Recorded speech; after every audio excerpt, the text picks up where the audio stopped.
اللہ اکبر. تو کسی نبی کے لہجے میں، آواز میں وہ رسائی نہیں تھی جو امام کی آواز میں. کیونکہ حضرت ابراہیم امام، ان سے کہا گیا تم کہو حلم الحج، آؤ حج کی طرف. حالانکہ حضرت ابراہیم، میں پہلے عرض کر چکا ہوں، بانی کعبہ نہیں.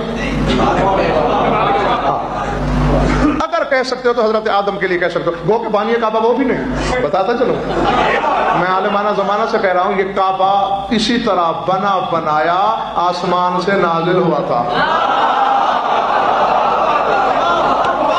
حضرت ابراہیم نے تو کعبے کی دوبارہ تعمیر کی. جیسے آپ کا کوئی مکان یا مسجد بہت سیدھا ہو جائے تو پھر دوبارہ تعمیر نہیں کرتے ہو. اب دوبارہ تعمیر کرنے والا یہ تو نہیں کہہ سکتا کہ بانی یہ مسجد فلاں. بانی تو وہ ہوگا جس نے پہل بنائی. تو اب سارے اٹھاؤ، سارے حلالی بیٹھے ہو، سارے موالی بیٹھے ہو، بس غضنفر کی ایک خلش دور کر دو، ایک مسئلہ سمجھا دو. میری سمجھ میں نہیں آ رہا. ابراہیم کعبہ بنانے والے ہیں. آواز یہ ہے، شب محشر تک پیدا ہونے والے نطفے سن لیتے ہیں، اور وہاں تک ابراہیم کی نگاہ بھی کام کر رہی ہے، اور ہر ایک کو دعوت دے رہی ہے، حلم الحج حلم الحج حلم الحج حلم الحج. تو یہ وہ امام ہے جو صرف کعبہ بنانے والا ہے، ایک وہ امام ہے جو کعبے میں آنے والا ہے.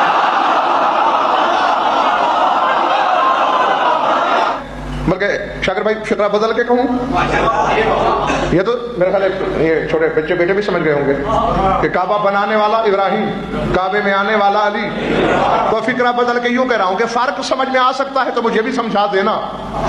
ابراہیم صرف کعبہ گر ہے، علی قبلہ گر ہے.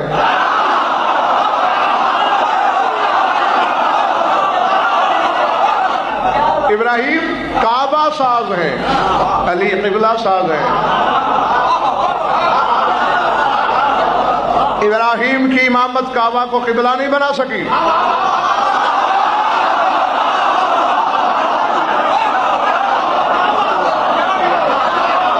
اور یہی وجہ تھی، راز کی بات ہے، تمہیں بتانے لگا ہوں، راز افشا نہ کرنا. جی میں سوچا کرتا تھا کہ میرا نبی تو علی کا بھی امام ہے، وہ کیوں نہیں آیا کعبے میں. تو پھر ایک دن میں نے اللہ میاں سے پوچھ ہی لیا، بولنے والے یہ کیا کہ آخر وہ سردار ہے، علی کا بھی سردار ہے، علی کا بھی مولا ہے، اس کا بھی حاکم ہے، اس کا بھی آقا ہے، تو آقا کو تو ہر معاملے میں آقا ہونا چاہیے. میرا نبی کیوں نہیں آیا کعبے میں؟ آواز کو دے غضنفر، اصل میں بات کیا ہے کہ علی کو تو ہر طور آنا ہی آنا ہے. پالنے والے وہ کیوں؟ کہا اس لیے کہ میرا بنایا ہوا قانون ہے نا کہ الرجال قوامون علی النساء، مرد ہوتے ہیں حاکم عورتوں پر. اور یہ تو میں روز ازل سے بھی پہلے جانتا ہوں کہ بطول کا حاکم علی ہے.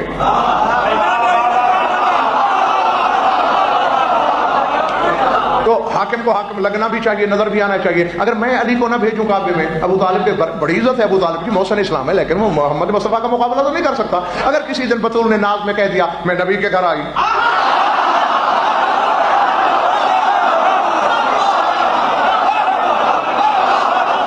کر دو اس کی خواہش پوری کہ میں وہ میرے حبیب کی برابری تو ابو طالب نہیں کر سکتا. تو اگر کہہ دیا بطول نے میں مصطفیٰ کے گھر پیدا ہوئی ہوں، تو علی کو چپ لگ جائے گی، اور علی کی چپ میری چپ ہے.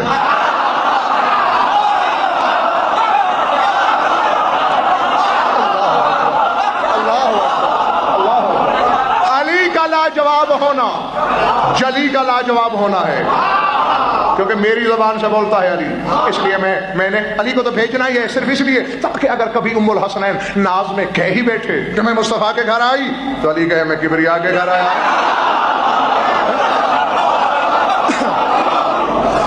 تو علی کو تو ہر صورت آنا ہی آنا ہے. اب تو کیا سمجھ رہا ہے کہ میں نے جو اپنے حبیب کو کعبے میں نہیں بھیجا اس کی شان گھٹائی ہے؟ میں نے تو اس کی شان بچائی ہے، کیونکہ علی کو تو آنا ہی آنا ہے.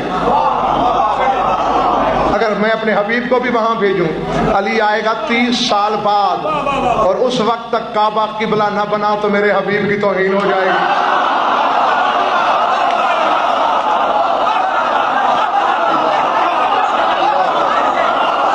میرے جذبات محبت کا لہو ہو جائے گا.